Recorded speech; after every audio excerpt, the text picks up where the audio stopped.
Okay, so part two.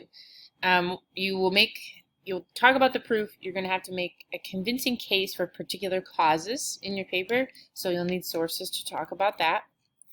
And the fourth thing you're going to do is identify the trend's level of influence. So these are the effects of the trend. So you have a proof section, a cause section, an effect section. Is it an incident isolated to one or two market segments or populations, or is it broadly based? So who is it affecting? How readily does it replicate across other groups and societies? Those are some good questions to ask as you are researching. Remember, fads fade and they don't replicate, but trends transcend barriers and manifest themselves through an array of related tendencies and cultures. So chart the trend's connections to other categories, cultures, and consumer segments. So as the trend has grown, how has it affected business? How has it affected lifestyle? How has it affected youth? How has it affected older people? Look at all of the different connections that your trend trickles out through.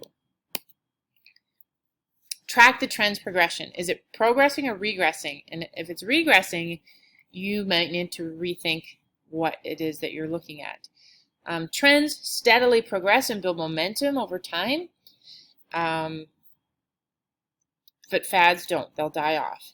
So hip-hop is a trend, right? It's a two-pronged trend encompassing entertainment and lifestyle preferences. While in its heyday for the mainstream, rap actually made its way onto the music scene in the 80s. And hip-hop, so it has grown, it's become a music genre, it's become kind of a way of dressing, a kind of a way of life, so to speak, and that's a trend that's just grown and grown and grown. Hip-hop has proven itself as a highly profitable business.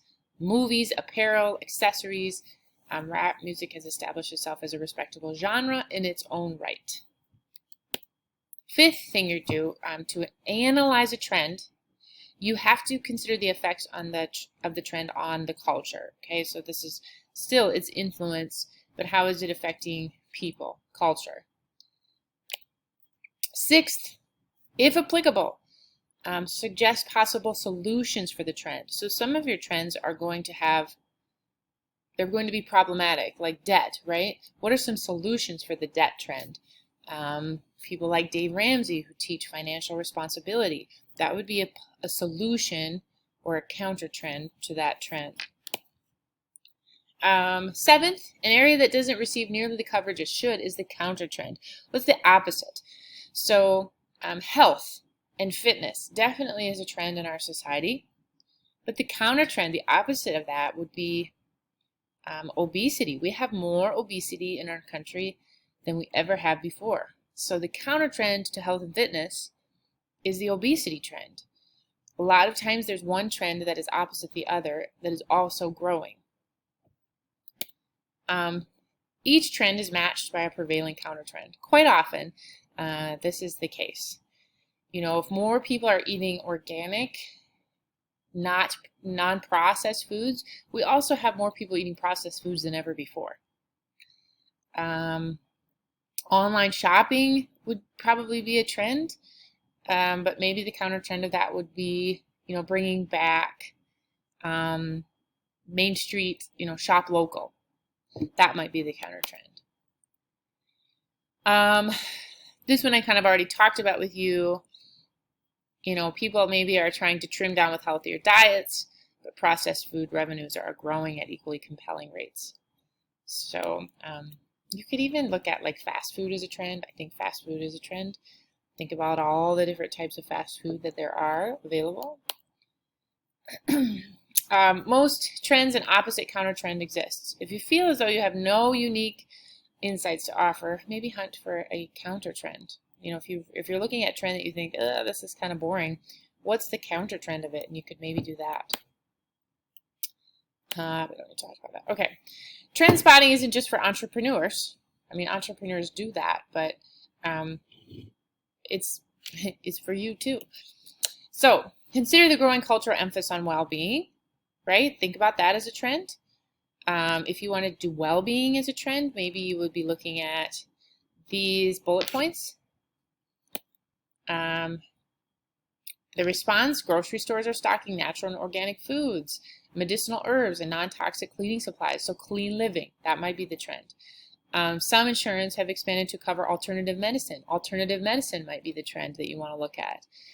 Hardware stores are carrying air and water purifiers, non-toxic paints, and test kits for detecting contaminants such as lead. So again, that would probably go with a clean living trend.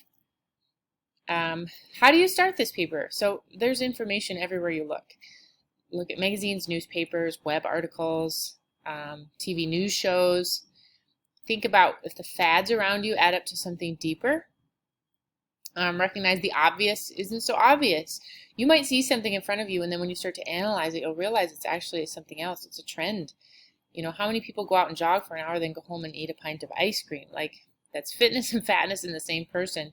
You're seeing two different trends happening right there. So what is this paper going to ask you to do? Prove the trend exists.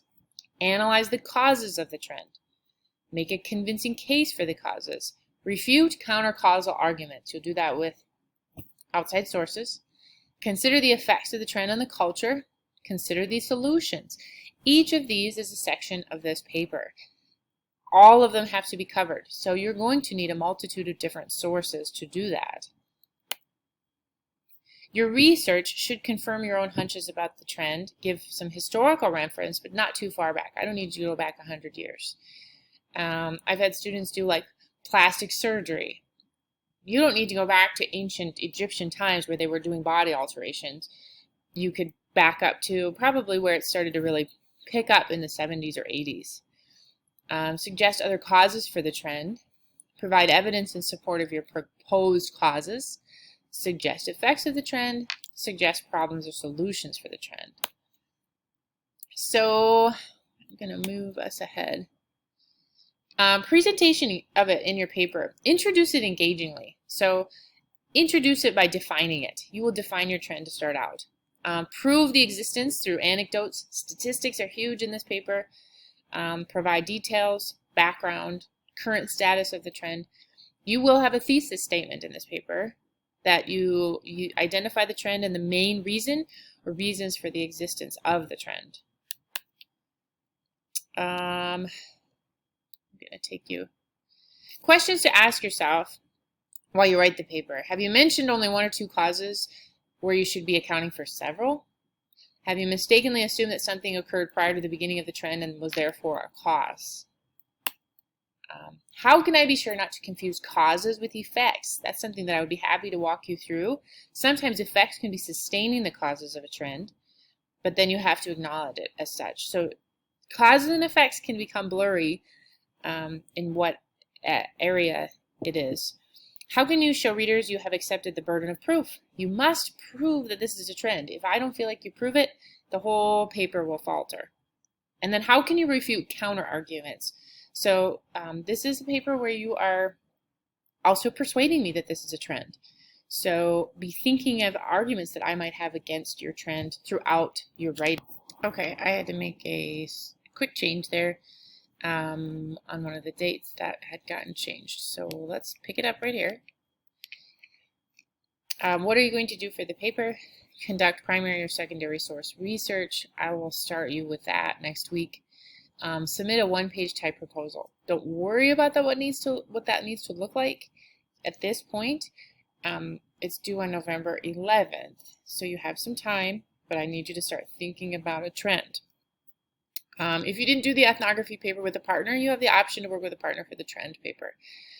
You will submit an annotated bibliography with this final paper. You'll have rough drafts throughout the course of writing the paper. We will document the sources with MLA format throughout the paper. You have to have 10 outside sources. The paper will be 3,200 to 4,000 words, and there will be pure critiquing, pure editing with this. So that's the assignment in a nutshell. I will talk about it more with you next week. I'll see you guys later.